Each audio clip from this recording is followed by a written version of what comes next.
योगी जी और माफिया मिट्टी में मिला दूंगा। कितने मिल गए? चाहे सरकार किसी की भी हो, छुट्टी बाबा की चलती है। लालू यादव ने योगी जी को एक ताना मारा, मैं कहूँगा कि एक हिकारत भरी टिप्पणी कर दी। उन्होंने कहा, आए बाबा जा करके मंदिर में घंटा बजाओ, यहाँ क्या भाषण दे रहे हो।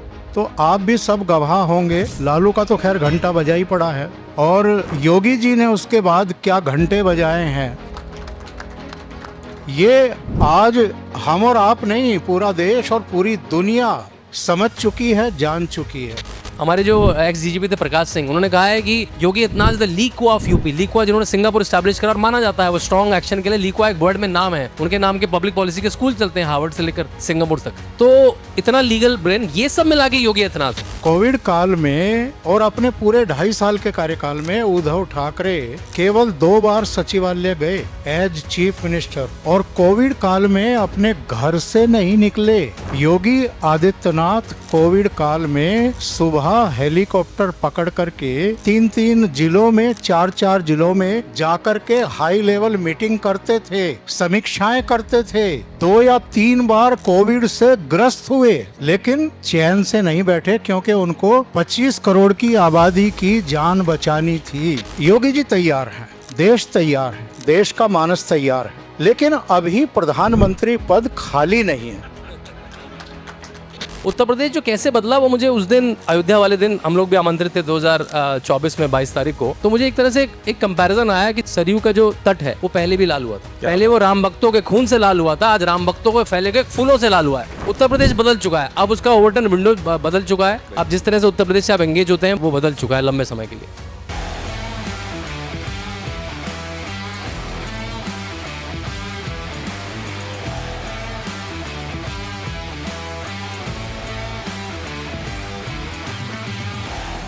My honor to be here, and thank you very much. Let me have the pleasure of shaking you by the hand, as a Brit would say. Jaipur dialogues के आज दूसरे दिन खुला माइक, ओपन माइक सेशन, और विषय आप देखिए कितना खुला है। योगी जी और माफिया कल्चर। योगी जी के सामने अगर सिर्फ माफिया लिख दिया जाता, संस्कार न लिखा जाता, कल्चर न लिखा जाता, तो योगी जी अपने आप में एक नाम नहीं है, एक व्यक्ति नहीं है, माफिया के खिलाफ खुद एक संस्कार है। शुरू करते हैं। हमारे साथ हैं शांतनु जी। शांतनु जी, अब मैं इन्हें रचनात्मक रूप से योगी जी का दत्तक, आगे आप रिश्ता लगा सकते हैं, मैं छोड़ता हूं। दूसरी तरफ अग्रज, जो योगी जी के विचारों को जिस तरीके से डिकोड करते हैं उसको आगे माफिया से जोड़ना, तो जिस तरीके से योगी जी ने विधानसभा में कहा मिट्टी में मिला दूंगा, तो हम यहां पूरे विचारों को आज खुल के आपके सामने पसार के रखने का प्रयास करेंगे। इसके धनी हैं ओंकार चौधरी साहब। तो अब मैं अपने दोनों वक्ताओं का परिचय कराना मुझे नहीं लगता कि अब इससे ज़्यादा जरूरी है। एक अपनी घटना, मैं उस शहर से आता हूं जिस शहर से योगी आदित्यनाथ जी आते हैं। मैं गोरखपुर से आता हूं, लखनऊ में रहता हूं, आधा भोजपुरिया आधा अवधी हूं। पेशे से आप कह सकते हैं मैं एक कल्चरल एक्टिविस्ट हूं। आईसीसीआर में मोदी जी का आदमी हूं, उन्होंने मौका दिया है एडवाइजर मेंबर का। तो चलिए साहब, एक छोटी सी घटना। योगी जी तब योगी जी नहीं हुए थे, दीक्षित नहीं हुए थे, पैंट और शर्ट, गोरखनाथ मंदिर में रहते थे, बड़े बाबा यानी अवैधनाथ जी के सानिध्य में। मेरा घर 200 मीटर। हम लोग खेलने, तब सुबह टहलने की उम्र नहीं थी, खेलने जाया करते थे। अचानक मंदिर के परिसर में मैं था, अचानक यह हल्ला हुआ कि योगी जी ने गाड़ी लड़ा दी है, और पता चला वो जीप सीख रहे थे, खुली भगवा जीप होती थी मंदिर में, और उन्होंने किसी एक पेड़ में नेपाल रोड के भेड़ दिया था कस के। और इसी तरह, वो तो खैर एक गलती थी, लेकिन वो भेड़ने वाले व्यक्ति हैं। शुरुआत करेंगे शांतनु जी से।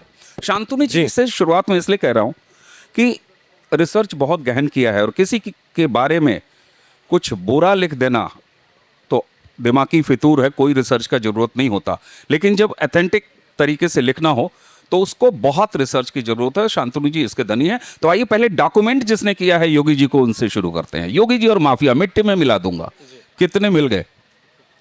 नहीं, बहुत ही सारे मिल गए। पहले नमस्कार, जयपुर डायलॉग्स को आप सबको, ओमकार जी के साथ अभी पिक्चर भी देखी उन्होंने साथ में 2-3 हफ्ते पहले। मेरा नाम शांतनु गुप्ता है, उत्तर प्रदेश से आता हूँ। बल्कि इस बात को मैं ऐसे कहता हूँ, मेरा नाम शांतनु गुप्ता है, योगी आदित्यनाथ के उत्तर प्रदेश से आता हूँ। उस उत्तर प्रदेश में आता हूँ जहाँ से श्री कृष्ण का जन्म हुआ था, श्री राम का जन्म हुआ था। तो जय श्री कृष्णा, जय श्री राम। जब योगी जी 2017 में मुख्यमंत्री बने तो पहला काम उनका था, और वो उत्तर प्रदेश में नए तो थे नहीं, वो वहाँ पे 24 साल से रहते थे, 19 साल से सांसद थे गोरखपुर के, और उनको पता था ज़मीन क्या है, पता था। और वो विरोधी सरकारों में पनपे, ये बड़ी बात है, लोग भूल जाते हैं। विरोधी सरकार में बड़ा होना और मुश्किल होता है। तो जब योगी आदित्यनाथ बढ़ रहे हैं तो सरकारें मायावती की हैं, मुलायम सिंह की हैं, अखिलेश यादव की हैं, और वो किस तरह की दमनकारी विंडिक्टिव सरकारें आप लोगों को सबको पता है। तो उनको सब पता था। वहाँ पे जो हमने मूवी में भी अच्छे से दिखाया है, एक जनता दरबार लगता था जिसमें रोज 400-500 लोग आते थे। इसमें हिंदू, मुसलमान, सिख, ईसाई, दलित, ब्राह्मण सब आता था। और हमने मूवी में एक डायलॉग भी है कि वो शिष्य बनने आया था, जनता ने उसे सरकार बना दिया, तो वो अपनी सरकार चलती थी। और जब मैं गया मुख्यमंत्री बनने से पहले, मेरा कुछ बार जाना हुआ, तो मैं देख के दंग रह गया। मुझे लोग कहते होते थे कि वहाँ पे बलिया का आदमी, बलरामपुर का आदमी, गोंडा का आदमी भी आया हुआ है। मैंने कहा ये क्यों आया भाई, एक एमपी अपने एमपी के पास जाओ। तो वहाँ पे कई लोगों से सुना कि चाहे सरकार किसी की भी हो, छिट्टी बाबा की चलती है। ऐसे ही बोला लोगों ने, ये मेरा डायलॉग नहीं, ऐसा कैसा डायलॉग हमने मूवी में लगा दिया है, ये लोगों ने कहा। और होता था वहाँ पे आप देखोगे तो 5-6 टाइपराइटर लगे हैं, 4-5 लोग फोन कर रहे हैं, कोई डीएम को, सीडीओ को, एसपी को। और जहाँ पे काम नहीं हो पा रहा है वहाँ पे फिर बाबा के हाथ में फ़ोन दिया जा रहा है। बाबा कह रहे हैं अब फ़ोन से काम नहीं चलेगा क्या? मतलब अब मैं आ जाऊँ क्या? और आ जाऊँ तो आके भी कुछ गुंडागर्दी नहीं करेंगे, वो आके 50 लोगों के साथ बैठ जाएंगे, और 2-3 घंटे में वो 50 लोग 500-5,000 हो जाएंगे। डीएम का काम करना दूभर हो जाएगा और वो काम कर देगा। काम क्या है? इनकी स्कॉलरशिप नहीं गई, इनकी विधवा पेंशन नहीं गई, इनकी रिपोर्ट नहीं लिखी गई, इनकी फसल का बीमा नहीं लगा। ऐसे काम वो व्यक्ति 400 लोगों से पिछले 20 साल से मिल रहा है। तो इतना बड़ा डेटा सेट जिसके पास है, उसको पता था कि क्या माफिया की प्रॉब्लम है यहाँ पे। बल्कि उनका माफिया से मेरे ख्याल से सबसे पहला परिचय जो मुझे समझ में आता है, वो संसद में गए, 26 साल की उम्र में उन्होंने शपथ ली। अटल बिहारी वाजपेयी प्रधानमंत्री थे 1998 में। तो बूटा सिंह जी मिले, बूटा सिंह जी भी मंत्री थे शायद सरकार में उस समय। उन्होंने कहा भाई तुम गोरखपुर से मतलब जिंदा हो तुम? उन्होंने योगी से पूछा। भाई मेरा गोरखपुर का दौरा था, मैंने तो मना कर दिया। ये बूटा सिंह जी योगी आदित्यनाथ से कह रहे हैं, मुझे लगा वहाँ तो गोलियाँ चलती रहती हैं। अब योगी जी ने जो कहा वापस आके उनको बुरा बहुत लगा इस बात का कि यार मेरे क्षेत्र की ऐसी ओपिनियन है लोगों के बारे में। उन्होंने वापस आए और उन्होंने सब अपने व्यापारियों को, बड़े वर्ग के लोगों को, जितने भी समाज के लोग हैं, उनको बुलाया भाई गोरखपुर की ऐसी इमेज है दिल्ली में कि एक मंत्री आने से डरता है। तो तब से उन्होंने मुहिम शुरू करी। लेकिन वो मुहिम जो कारगर हुई 2017 में हुई। उन्होंने वहाँ के एरिया के तो बहुत सारे जो गुंडे माफिया थे उनको एमपी रहते बिना दूसरी सरकारों के रहते उन्होंने न्यूट्रलाइज करा। उनका न्यूट्रलाइज कराने का एक सबसे बड़ा तथ्य था। अभी मैं कहता हूँ अगर योगी बाबा, तो आपके दिमाग में क्या शब्द आता है? बुलडोजर। अब बुलडोजर देखने में बड़ा रोमांटिक सा लगता है कि अरे गुंडे का घर तोड़ दिया, लेकिन वो बड़ा साइंटिफिक है। वो साइंटिफिक क्या है? वो है उसकी इकोनॉमिक इनकम को खत्म करना। जैसे मेरे पास गुंडे के पेपर आए कि भाई अतीक अहमद को हमने बंद कर लिया, तो पहले देखेंगे इसके खिलाफ में क्या क्या है, ठीक है, ये अपना अंपायर चलाता कैसे। अब सर इसके पास 2 होटल हैं, 1 फैक्ट्री है, ये अब आपको उसके पास 100 लोग हैं, सबके पास रशियन मैगजीन्स हैं, राइफल से कैसे आएगी? 2-2, 5-5 लाख की गने लेके कैसे घूम रहे हैं 100 लोग? कहीं से पैसा आया होगा। तो अच्छा इनके धंधे, इनके कागज़ लेके आओ। अच्छा ये कागज़ आ गए, इसमें से कौन से लीगल है कौन से इलीगल है? सर ये एक लीगल है, बाकी सब इलीगल है। इनको नोटिस गए हैं क्या? सर पिछली सरकारों में भी नोटिस गए हैं। मतलब अखिलेश के नोटिस योगी जी को काम है, क्योंकि देखिए नोटिस भेजना तो आसान बात है ना, भेज दिया नोटिस, उसका कुछ कार्रवाई नहीं करी। और नोटिस भेजना इसलिए भी जरूरी है, जैसे कल मैं इनसे पूछूं तो कहा सर नोटिस तो भेजा है मैंने। तो ऐसा काम तो अखिलेश भी करते थे। तो उन्होंने कहा आप क्या होना है? And he is a very sharp legal mind. 19 साल से पार्लियामेंट में करे हुए, नोटिस चस्पा करो, मतलब चिपका दो, जिससे you can claim ignorance after चिपकाने के बाद ना, और 15 दिन में तोड़ दो। ऐसे करके उन्होंने पूरा माफिया का जो इकोनॉमिक इनकम है उसको खत्म करते गए। जैसे ही वो आए उन्होंने कहा भाई मुझे हिस्ट्री शीटर्स की लिस्ट बना के दो। तो 75 जिले हैं हमारे यहाँ, वहाँ पे हर जिले में 1, 2, 3 माफिया, बड़े माफिया होते थे, नामी माफिया। कि भाई नोएडा में किडनैपिंग बहुत हुआ करती थी बड़े लोगों की, नोएडा में किडनैपिंग माफिया है, मेरठ में कार चोरी माफिया। मतलब आपकी गाड़ी अगर जयपुर में भी चोरी होगी तो हम वर्ड होते कटना, गाड़ी कटना मतलब डोर अलग, टायर अलग, स्टीयरिंग है, क्योंकि ऐसे पूरी गाड़ी को बेचना आसान नहीं होता है, क्योंकि चेसी में नंबर लिखा होता है तो रजिस्टर हो नहीं पाएगी। चोरी गाड़ी बहुत लंबा नहीं चला पाएंगे आप। तो उसको कट के वो मिल जाती है फिर मार्केट में। तो सोतीगंज में कार चोरी माफिया, बुंदेलखंड में सैंड चोरी माफिया, प्रयागराज में चीटिंग माफिया, गोरखपुर में रंगदारी माफिया, ऐसा पूरा वन डिस्ट्रिक्ट वन माफिया था जो अब वन डिस्ट्रिक्ट वन प्रोडक्ट हो गया। लिस्टिंग कराई 10,000 नाम निकले। ये वो हैं जो विधानसभा में रहे, संसद में रहे, जिन पे एफआईआर थी, जो एफआईआर थी लेकिन जेल में नहीं गए, या जेल में गए तो जेल से भाग गए, कोर्ट रूम से भाग गए, ऐसी लंबी लिस्ट थी। और ये सब नामी ग्रामी लोग थे। इन पे फिर एसटीएफ बनी, सब पे स्पेशल टास्क फोर्स बनी सबके ऊपर। फिर दबिश हुई, हजारों लोग कैद हुए, बहुत सारे लोग जहाँ जाना था वहाँ चले गए, मात्र 150 लोग ही गए वैसे, और जाने चाहिए थे, और बाकी जेलों में गए। तो ये जो माहौल बदला, और उसके बाद सिस्टमेटिक चेंज शुरू हुआ है। मतलब हम लोग 1.5 लाख की पुलिस पे थे, इस समय हम 3.25 लाख की पुलिस में। भाई आधा तो कहते हैं भाई पुलिस का इकबाल होता है, पुलिस की वर्दी का एक इकबाल होता है कि पुलिस खड़ी है तो पेटी क्राइम तो नहीं होगा, लेकिन पुलिस खड़ी तो हो पहले। हमारे पास तो पुलिस ही नहीं थी, 1.5 लाख की पुलिस थी, हमारे पास 3 लाख सैंक्शन पद थे। पिछले 15 साल से 1.5 लाख से यूपी पुलिस चल रही थी, वो सारी भर्तियां करी, टेक्नोलॉजी का खतरनाक इस्तेमाल करा। इस समय ड्रोन उड़ता है हर कार्यक्रम के ऊपर और सारी छतें देख लेता है कि कहाँ पे पत्थर बसे हैं और कहाँ पे पेट्रोल बम रखे हैं। तो तभी क्यों यूपी में क्यों नहीं हो पाता कुछ, या हो पाता है तो शाम तक न्यूट्रलाइज कैसे हो पाता है। तो एक बड़ी सिस्टमिक तरह से उन्होंने अपने एमपी के टाइम का इस्तेमाल करते हुए, डेटा का यूज़ करते हुए इन माफियाओं को जो मिट्टी में मिलाया है, वो केवल एक बुलडोजर नहीं है, वो एक बहुत सिस्टमिक तरह से उसको करा है। बिल्कुल।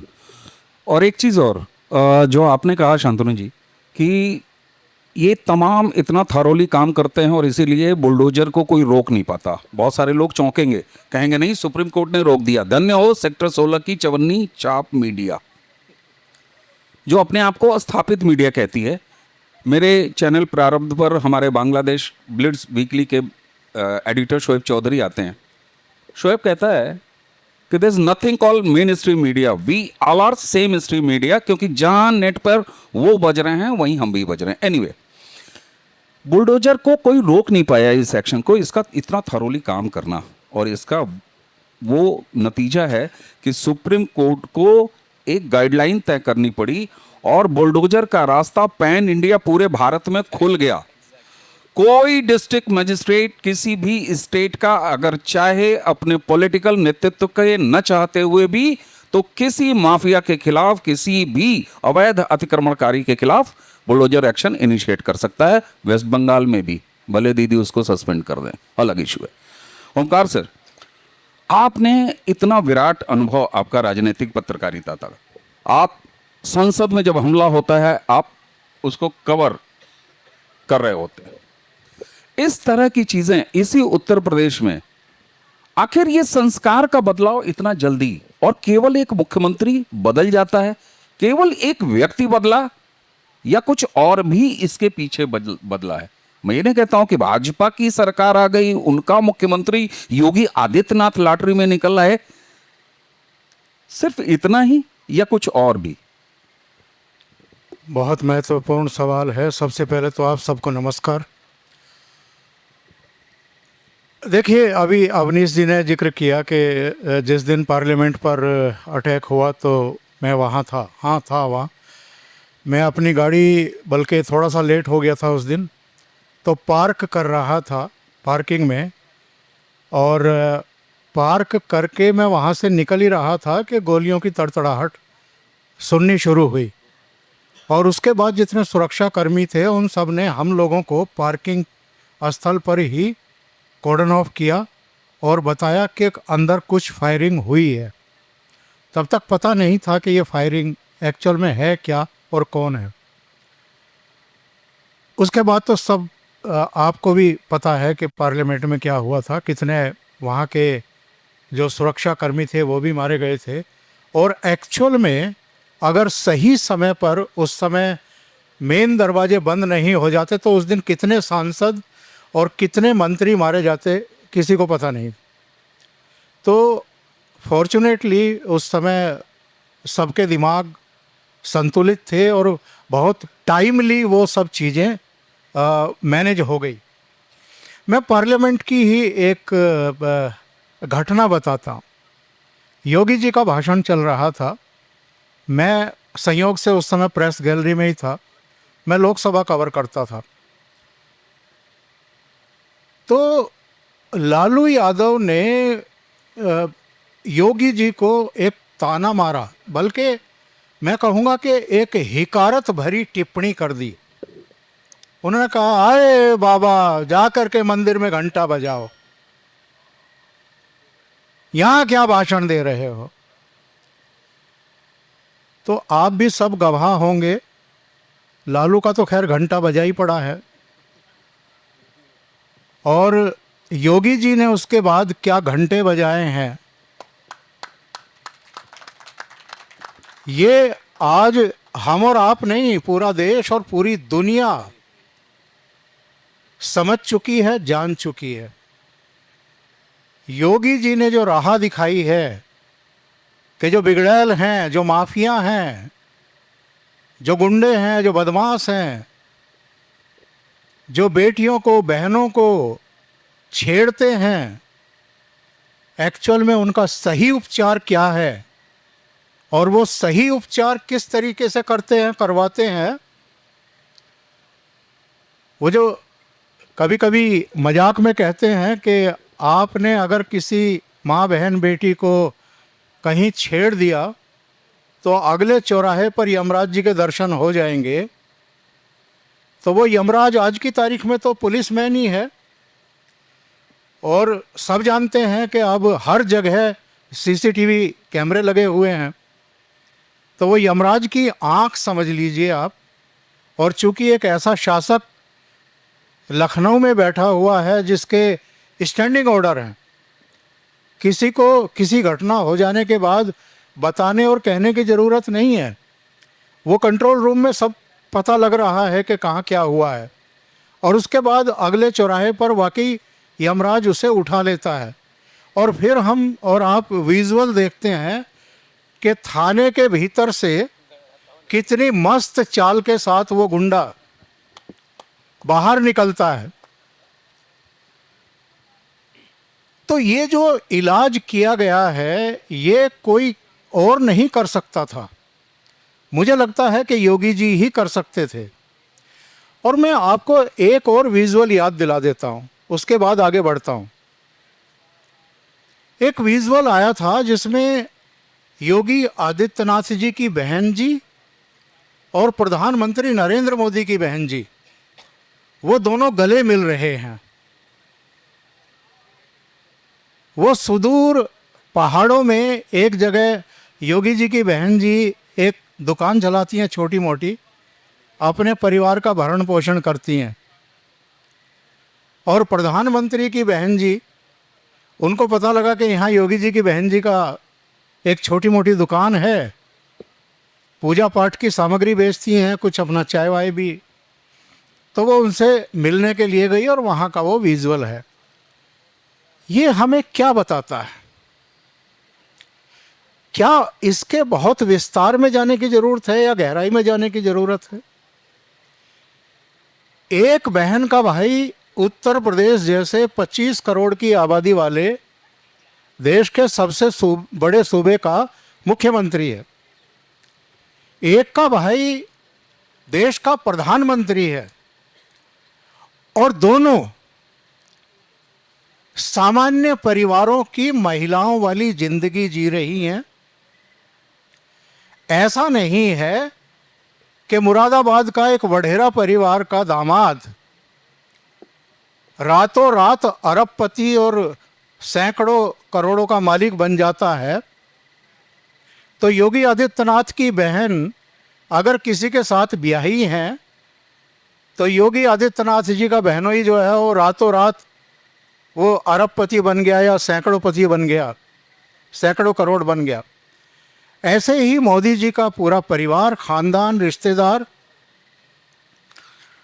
चश्मा तो छोड़ दीजिए सही नंबर का, दूरबीन लेकर के भी देखेंगे तो 7 लोक कल्याण मार्ग के आसपास या मिनिस्ट्रीज के आसपास आपको भूले से भी दिखाई नहीं देगा। दूरबीन से भी देखेंगे तो कोई दिखाई नहीं देगा।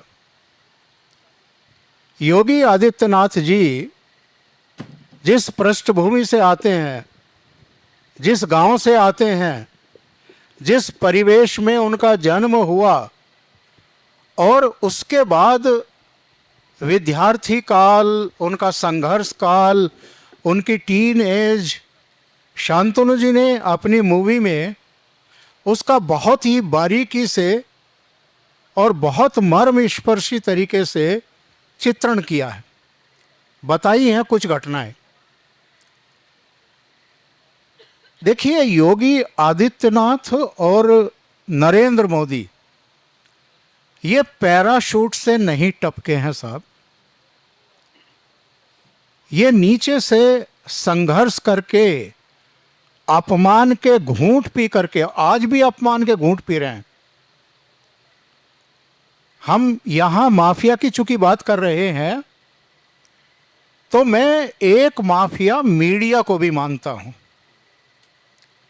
मुझे याद है, आप में से बहुत सारे लोगों को भी याद होगा, जिस दिन योगी जी को मुख्यमंत्री के तौर पर चुना गया विधायक दल की बैठक में, एक एनडीटीवी के रिपोर्टर हुआ करते थे लखनऊ में, कमाल खान। जरा उस समय की उनकी वो बाइट, उनका वो जो रिपोर्टिंग कर रहे थे एक मकान की छत के ऊपर से, वो ढूंढ लीजिए, मिल जाएगी, कहीं यूट्यूब पे मिल जाएगी, कहीं गूगल पे मिल जाएगी, कहीं फेसबुक पे मिल जाएगी। जरा उनकी लैंग्वेज सुनिएगा ध्यान से, वो किस तरीके से छाती पीट रहे थे कि एक भगवाधारी, एक सांप्रदायिक चेहरा, सांप्रदायिक बता रहे थे योगी जी को, उनको अब उत्तर प्रदेश चलाने की जिम्मेदारी सौंपी गई है। इस तरह की धारणा, इस तरह का परसेप्शन क्रिएट किया जा रहा था। और एक और मुझे याद है, प्रणय रॉय और एक उनके साथ दूसरे सज्जन थे, वो योगी जी का इंटरव्यू करने के लिए गए। जरा वो भी मिल जाएगी क्लिप आपको, उसको डाउनलोड करके सुनिए, किस तरह के प्रश्न प्रणय रॉय और उनके संगी साथी जो उनके साथ गए थे वो योगी जी से पूछ करके उनको घेरने की कोशिश कर रहे थे। और योगी जी ने अपने जवाबों से कैसे चित किया है उनको, उनके चेहरे देखने लायक थे। बहुत सारे एस्पेक्ट्स हैं योगी जी के बारे में, बहुत कुछ कहने को है। आगे जब अवनीश जी मौका देंगे ज़रूर बात करेंगे। लेकिन ये जो माफिया है, मीडिया वाला जो माफिया है, इसकी भी आंखें खोलने का काम योगी आदित्यनाथ जी ने किया है। बिल्कुल बिल्कुल किया है साहब। और आपने कहा कि आगे जब आपको मौका, तो मैं क्या दूंगा, मैं जब आमंत्रित करूंगा, तो मैं अब एक नए स्पीकर भी जोड़ रहा हूं इसमें। सवाल आपके लिए जाएंगे, बस आपसे निवेदन है कि जो भी सवाल हो, टीम के लोग यहाँ बैठे हुए हैं, आप लिख के दें और लिख के वो सवाल आप यहाँ पे देते जाएं, तो हम अब आपको भी चर्चा में शामिल करते हैं। खुला माइक है, आपके पास माइक नहीं बल्कि केवल कलम है, उसके जरिए। ओंकार जी ने अभी एक बात कही जो कि ये पैराशूट से नहीं आया है शांतनु जी, और वहां से मैं जोड़ता हूं, जब योगी जी कहते हैं मिट्टी में मिला दूंगा, तो जो जमीन का आदमी होगा वही तो मिट्टी जानेगा। पैराशूट वाला तो नाव से उठ के तालाब में कूद जाएगा, सफेद टी शर्ट पहनेगा और चुनाव के लिए तालाब में कूद जाएगा। जो कुछ घंटों पहले ये कह चुका हो कि सामने वाला वोट के लिए स्टेज पे नाच भी देगा, तो वो तो नाचना तुमने तंज कसा और तुम कूद गए। तो ये मिट्टी वाला जो मामला है। अच्छा, एक अब इसमें नया एस्पेक्ट, और उसके बाद आपसे सवाल नहीं है, मैं आप दोनों के सामने एक बिंदु रख रहा हूं। कई बार ऐसा होता है कि मैं आपको बताऊं, मैं पंजाब गया, एकदम योगी जी नए नए बने थे, बोले, ट्रकर से मैंने पूछा और कैसा लगा यूपी, तो बोले बाबा जी हमको दे दो।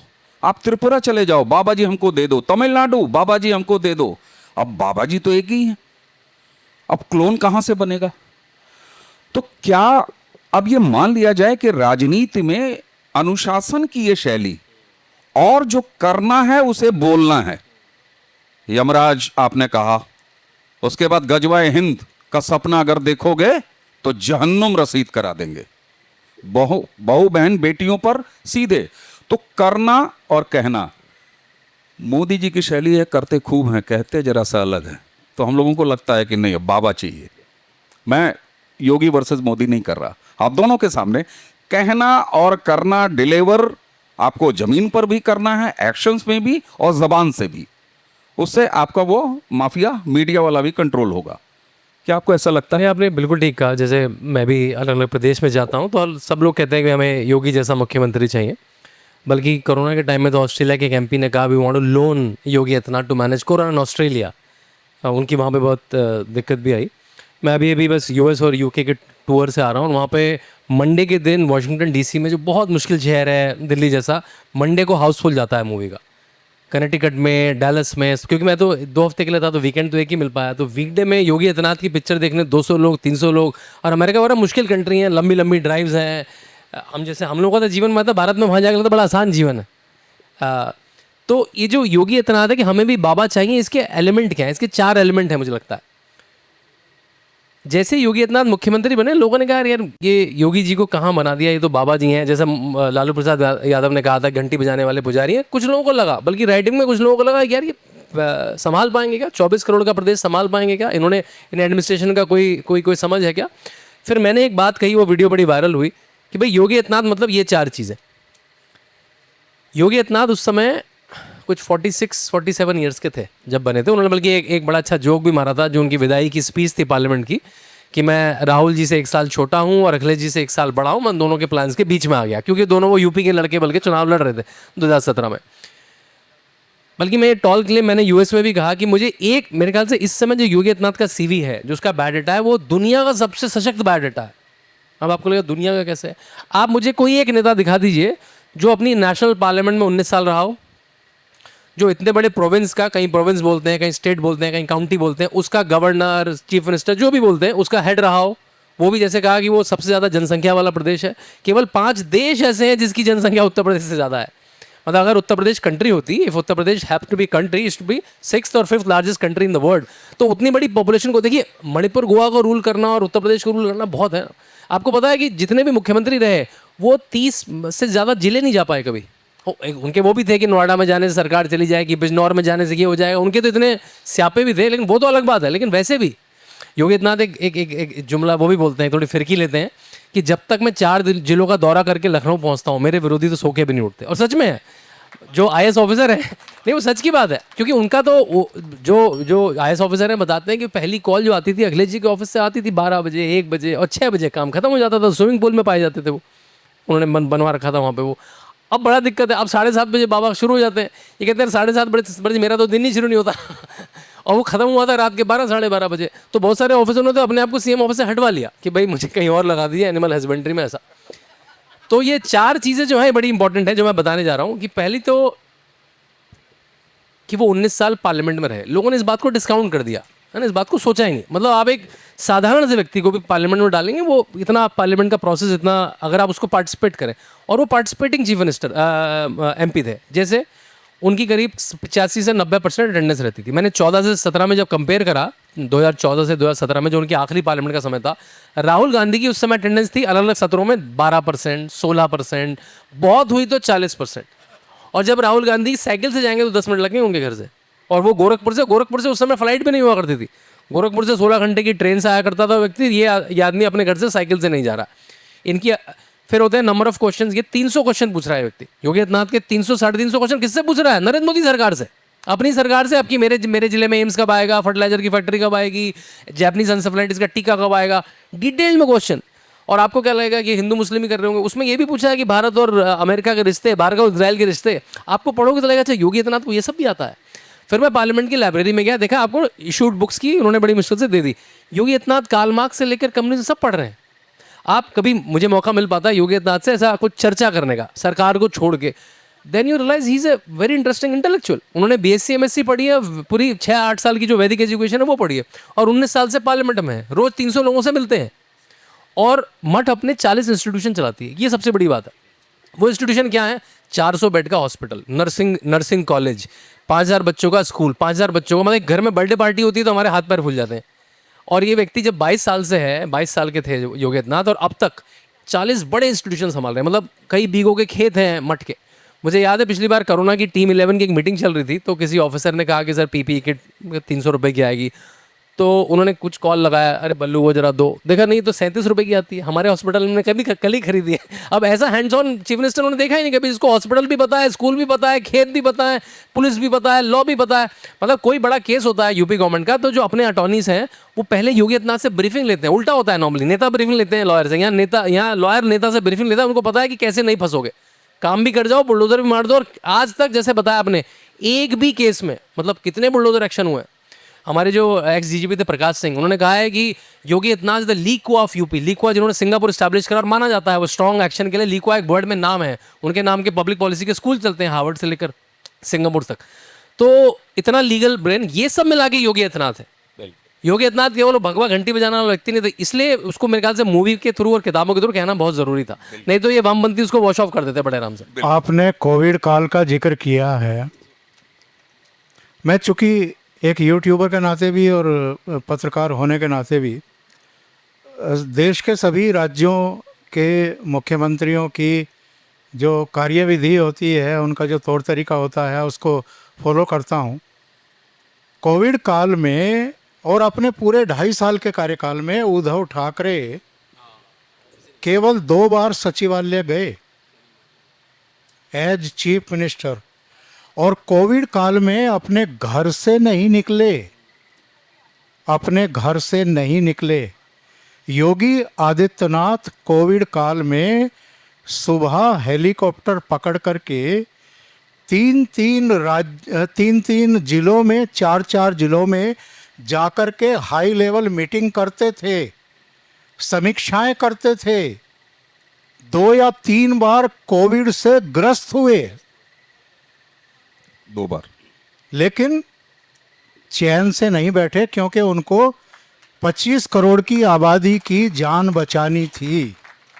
ये देखना था कि हर जिले में किसी भी तरह की कोई कमी ना रह जाए। बिल्कुल। ऐसा मुख्यमंत्री भाई सौभाग्य से मिलता है। और एक चीज और मैं आपको एक बताऊं, जापानी इंसेफेलाइटिस का नाम, जेई जापानी बुखार साहब, पूरा नेपाल का तराई बेल्ट, पूरी उत्तर प्रदेश, बिहार के गोपालगंज से लगाए कई सारे जिले, हर ऐसा सीजन होता था जिसमें कम से कम 10,000, मेडिकल कॉलेज की हालत खराब होती थी, बच्चे सबसे ज्यादा मरते थे। कफील वाला केस आपको याद होगा, जब योगी जी ने पहला अभी शपथ लिया ही था, कुछ दिन हुए थे। आप सोचें कि 2 टर्म में 2017 से पिछले 3 साल में आपने क्या जापानी इंसेफेलाइटिस से हो रही मौतों की एक भी खबर सुनी? मैं एक डेटा बताना चाहूँगा ज़रा। जैपनीज इंसेफेलाइटिस मैंने मूवी में भी दिखाया, जापानी बुखार। जब लोगों को टीवी में जैपनीज इंसेफेलाइटिस बोलना भी नहीं आता, तब से 20 साल से उसके टीके की मांग कर रहे हैं। मैं बस नंबर ऑफ डेथ्स सुनने में बुरा लगता है, बच्चों की डेथ्स हैं, उसका आंकड़ा बताऊंगा। 2013 से 13 को पता है, 12 से 17 मुख्यमंत्री अखिलेश यादव थे। 656, 651, 552, 669, 556, 2017 आ चुका है, 2018 में आ चुका हूँ मैं, 186, उसके बाद 35, 26, 17, 28, 2023 में आ गया हूँ मैं 100।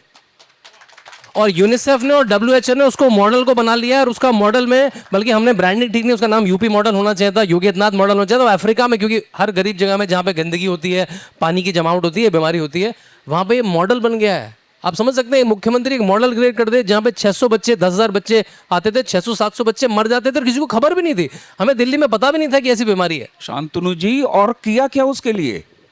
कोई नासा वासा उठा के DRDO वगैरह नहीं लगाया, केवल डबल इंजन की सरकार का जो फार्मूला था, जितनी स्कीमें, स्वच्छ पेयजल, शौचालय, सैनिटेशन, थोड़े से टीके, सही समय पे इलाज, काम खत्म।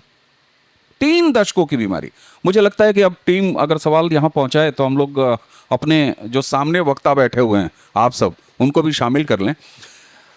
तब तक हम थोड़ा सा टाइम पास करें। नहीं आ रहे हैं सवाल। बल्कि मैं तो बार बार कहता हूँ कि भाई मैं कई बार बोल भी चुका हूँ कि आपका योगी आदित्यनाथ से कभी अपॉइंटमेंट हो और आपको उस अपॉइंटमेंट की अवधि लंबी करनी हो, क्योंकि नॉर्मली अवधि लंबी करने का तरीका होता है कि चाय मंगवा लो, तो चाय तो योगी आदित्यनाथ जी के बाहर मिलती है, अंदर नहीं मिलती। तो उनसे आप JES बोल के छोड़ दो, महाराज जी वो मुख्य जापानी बुखार, तो वो एक डॉक्टर की तरह बात करेंगे। बल्कि इससे पहले जो दिल्ली एम्स के डायरेक्टर थे मिश्रा जी, उन्होंने मुझे कहा कि उनकी एक पार्लियामेंट में सनसेट TV पे एक बार एक डिबेट में थे, योगी आदित्यनाथ, पुरानी बात है, योगी आदित्यनाथ और एम्स के डायरेक्टर, तो उन्होंने कहा, एम्स के डायरेक्टर कह रहे हैं कि योगी आदित्यनाथ को मुझसे ज़्यादा पता था, एम्स के डायरेक्टर से ज़्यादा बीमारी के लक्षण, बीमारी के रोकथाम, बीमारी में कौन से रिसर्च, ऑस्ट्रेलिया में क्या हुआ है, अफ्रीका में क्या हुआ है, उस व्यक्ति को सब पता है। तो he is a thorough public health professional. आपको एक प्रश्न मैंने दिया है ओमकार सर जी। एक प्रश्न आया है धीरज आहूजा का। उन्होंने लिखा है, कितने वर्षों की प्रशिक्षण बची है योगी जी की, जिसके बाद हम उनको 20 वर्ष कम से कम भारत के प्रधानमंत्री के तौर पर देखेंगे। देखिए, प्रशिक्षण तो न केवल पूरा हो गया है, बल्कि अब वो जो मूल मंत्र देते हैं वो अब देश के प्रधानमंत्री भी रिपीट करते हैं, संघ प्रमुख भी रिपीट करते हैं। योगी जी तैयार हैं, देश तैयार है, देश का मानस तैयार है, लेकिन अभी प्रधानमंत्री पद खाली नहीं है।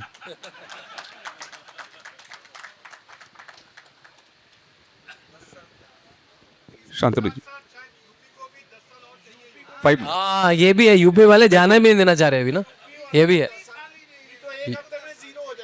हाँ जी, हाँ ठीक सर है। देखिए, मुझे सामने से इशारा हो गया, 5 मिनट बचा है, तो इसलिए हम जरा बहुत तेज तेज से सवाल निपटा लें, क्योंकि सामने वाले वक्ताओं को 5 मिनट 7 मिनट तो देना बनता है। दिया, 2 प्रश्न आए हैं। एक, विवेक प्रताप सिंह जी ने कहा है कि अखिलेश यादव ओपनली थ्रेटन करते हैं आईएएस ऑफिसर को कि भाई हमारी सरकार आएगी तो ये होगा। पत्रकारों को भी करते हैं, सूचीबद्ध है। मुझे तो ट्विटर पे सीधे सीधे धमकी मिली है उनके सीधे से प्रवक्ताओं ने, मतलब they don't even keep any qualms about it, सीधे सीधे कि आपके साथ न्याय संगत व्यवहार होगा जब हम सत्ता में आएंगे। लेकिन वही है कि बस उनको सत्ता में नहीं आने देना है, यही तरीका है इसका। दूसरा, उन्होंने कहा है कि भाई आगे के लिए क्या रोड मैप है करप्शन के लिए, ब्यूरोक्रेसी के लिए। देखिए, ब्यूरोक्रेसी जिस तरह से बनी है उसमें एक तरह का करप्शन, एक तरह की इनएफिशिएंसी इनबिल्ट है। वो लीडर से अपना अपना अपना क्यों लेती है। अगर लीडर नॉन करप्टेबल है तो बड़ा करप्शन अब स्टेट में नहीं हो पाता, अगर लीडर आर अनकरप्टेबल, क्योंकि वो जब बड़ा करप्शन कैसे भी हो जाएगा, वो छुपता कब है, क्योंकि पता कट ऊपर वाले का भी है, ऊपर वाले का कट है तो सब दब जाता है। जब तक ऊपर वाले का कट नहीं होता है तो बड़े करप्शन उत्तर प्रदेश में वैनिश हो चुके हैं। बिल्कुल। माफिया जी, महेंद्र सिंह का जवाब है, प्रश्न है लखनऊ से, मीडिया माफिया के खिलाफ कार्रवाई कब शुरू होगी। देखिए, हम अगर थोड़ा सा ध्यान से देखें तो काम तो शुरू हो चुका साहब। प्राइम टाइम में जो मठाधीश बने हुए थे मीडिया के, वो दिखाई देते हैं क्या आजकल आपको? बस उनमें से एक आध चेहरा बचा हुआ है, और उसका भी कब नंबर आ जाए टपकने का कुछ कह नहीं सकते। मीडिया हाउस कब तक इन लोगों को बर्दाश्त करेंगे जो हेट, नफ़रत करते हैं और नफ़रत फैलाते हैं, जो हमारी मूल संस्कृति है, जो गौरवशाली संस्कृति है और जो उसके प्रतीक हैं, उनके खिलाफ ये कब तक नफ़रत फैलाएंगे, और देश और दर्शक कब तक उनको बर्दाश्त करेगा। ये ज़रा सोचने वाली बात है। बहुत सारे तो जा चुके, अब YouTube पर दिखाई देते हैं, बाकी धीरे धीरे ख़त्म हो रहा है। इनकी बुद्धि शुद्धि यज्ञ शुरू हो चुका है, अंतिम आहुति बहुत जल्दी आप देखेंगे। लोकतंत्र खतरे में है। खतरे में। देखिए, दिव्यांग पांडे जी ने कुछ अच्छा प्रश्न, एक सजेशन जैसा दिया है। मैं एक चीज़ बात कहूँगा कि उत्तर प्रदेश कैसे बदला है तो हमने देखा है। माफिया में, मीडिया में, सड़कों में, एयरपोर्ट में, 4 एयरपोर्ट हुआ करते थे हमारे, 16 एयरपोर्ट हैं। एशिया का सबसे बड़ा एयरपोर्ट, एशिया का, भारत का नहीं, वो उत्तर प्रदेश में खुलने जा रहा है 4 महीने में, जो हम सोच भी नहीं पाते थे कि ये सब उत्तर प्रदेश में होगा। हमें भी अपने आप को पिंच करना पड़ता है कि अच्छा ये वही उत्तर प्रदेश है, जिससे हम लोग जब महाराष्ट्र तमिलनाडु जाते तो कहते थे यार ये लोग कुछ चोर टाइप के भैया बोला जाता था। उत्तर प्रदेश जो कैसे बदला वो मुझे उस दिन, अयोध्या वाले दिन हम लोग भी आमंत्रित थे 2024 में 22 तारीख को, तो मैं एनडीटीवी के साथ कमेंट्री कर रहा था। तब तक एनडीटीवी का तासीर बदल चुकी थी। मैं था, अमीश त्रिपाठी थे, और जैसी वो मूर्ति दिखी हमें रामलला की बड़े स्क्रीन पे दिखी हमें, और मैं सरयू के पास कमेंट्री कर रहा था। सरयू पे एकदम से हेलीकॉप्टर उड़े, बहुत सारे, 2 हेलीकॉप्टर उड़े, और पुष्प वर्षा शुरू हो गई। तो लाल लाल लाल लाल सब फूल फूल हो गए। हमने भी कुछ चुनने शुरू करे फूल की, भाई बड़ा मेमोरी है, उस दिन जो फूल गिरा सब बच्चों की तरह फूल चुनने लगे। लेकिन जो सरयू का बेड भी था वो भी लाल हो गया मेरे बगल का। तो मुझे एक तरह से एक कंपैरिजन आया कि सरयू का जो तट है वो पहले भी लाल हुआ था। पहले वो राम भक्तों के खून से लाल हुआ था, आज राम भक्तों के फैले के फूलों से लाल हुआ है। उत्तर प्रदेश बदल चुका है, अब उसका ओवरटर्न विंडो बदल चुका है। अब जिस तरह से उत्तर प्रदेश से आप एंगेज होते हैं वो बदल चुका है लंबे समय के लिए। बिल्कुल।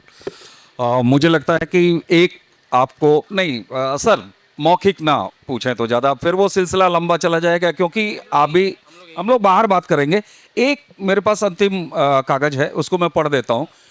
ये है अमित शास्त्री जी का। राजस्थान, महाराष्ट्र, बंगाल जैसे राज्यों में योगी जी जैसा मुख्यमंत्री कब बनेगा? भाजपा ऐसे मुख्यमंत्री क्यों तैयार नहीं कर रही है? सर, मुझे जैसे ही अमित शाह जी से और नड्डा साहब से मिलने का मौका मिलेगा, मैं ये प्रश्न उनसे पूछ के आपको बताऊंगा। धन्यवाद।